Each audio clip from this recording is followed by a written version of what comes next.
Et la guerre en Ukraine, on en parle avec vous, Carole Grimaud-Potter. Vous êtes professeur de géopolitique sur la Russie à Montpellier. Quelle est la stratégie aujourd'hui de Vladimir Poutine? Ira-t-il jusqu'au bout, selon vous, de cette logique guerrière pour soumettre l'Ukraine? Alors, comme il le dit, comme il l'a dit dans ses dernières interventions, il ira jusqu'au bout, que ce soit par les attaques qui se succèdent dans l'Ukraine. Il ira jusqu'au bout, il atteindra ses objectifs. C'est ce qu'il a annoncé. Maintenant, nous voyons peu d'espoir que le conflit s'arrête dans les prochains jours, voire dans les prochaines semaines. Malheureusement, la diplomatie est pour l'instant, je dirais, en statu quo. Elle n'a pas pu empêcher cette invasion, mais nous gardons espoir finalement sur cette diplomatie chinoise qui pourrait peut-être influer le président russe ou bien le premier ministre israélien qui a rencontré Vladimir Poutine il y a quelques jours.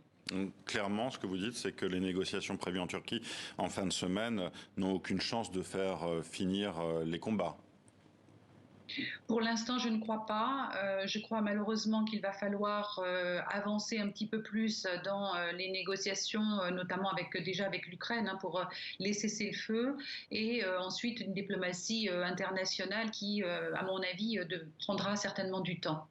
La grande question qui se pose aussi désormais, c'est est-ce que Vladimir Poutine s'en tiendra à cette invasion de l'Ukraine, hein, les demandes d'adhésion de la Moldavie et de la Géorgie à l'Union européenne dans le sillage de Kiev, justement, l'ont probablement irrité.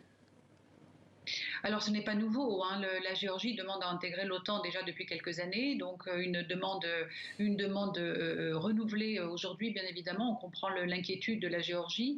Est-ce que la Russie aurait des plans sur la Moldavie, sur la Géorgie? On se pose effectivement la question.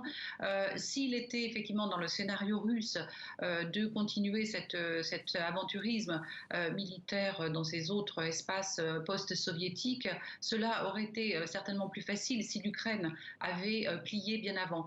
Le fait que cette guerre s'enlise et que nous voyons les pertes russes qui ne cessent d'augmenter, d'après les informations que nous avons d'Ukraine, eh bien, cet enlisement pourrait peut-être compromettre les scénarios russes si tout étant qu'ils étaient programmés donc pour la Géorgie, pour la Moldavie. Alors, le président russe a brandi la menace de la dissuasion nucléaire, hein. La semaine dernière, la centrale de Zaporijjie a été attaquée par l'armée russe. Cette nuit, c'est un centre de recherche nucléaire qui a été visé près de Kharkiv. Est-ce que ça fait partie de cette stratégie de la peur mise en place par Vladimir Poutine, ou est-ce qu'il s'agit, selon vous, d'erreurs de la part des militaires? Alors il joue effectivement sur cette peur, c'est-à-dire que ces attaques sur les centrales nucléaires ont eu lieu juste après, quelques jours après ces menaces d'utiliser l'arme nucléaire, donc il joue sur cette peur-là. Maintenant, il est question je le pense, de saisir en fait les points névralgiques, les points stratégiques de l'Ukraine, montrer au gouvernement ukrainien qu'il maîtrise finalement toutes ces infrastructures d'énergie, et pour bien sûr conforter aussi sa rhétorique en Russie, rhétorique de libération de l'Ukraine, comme il le dit, et qui s'accompagne donc de ces points stratégiques nucléaires. Le centre d'études est là aussi, je dirais, un point important dans ce qui suit les déclarations de Vladimir Poutine, qui accusait donc l'Ukraine de vouloir attaquer la Russie, hein. C'est dans son discours ces derniers jours, attaquer la Russie, avoir une arme nucléaire qui serait capable de toucher la Russie. Donc ce point, cette cible de centre d'études nucléaires est dans la lignée donc de sa rhétorique. Merci Carole Grimaud-Potter pour cette analyse. Merci d'avoir été avec nous.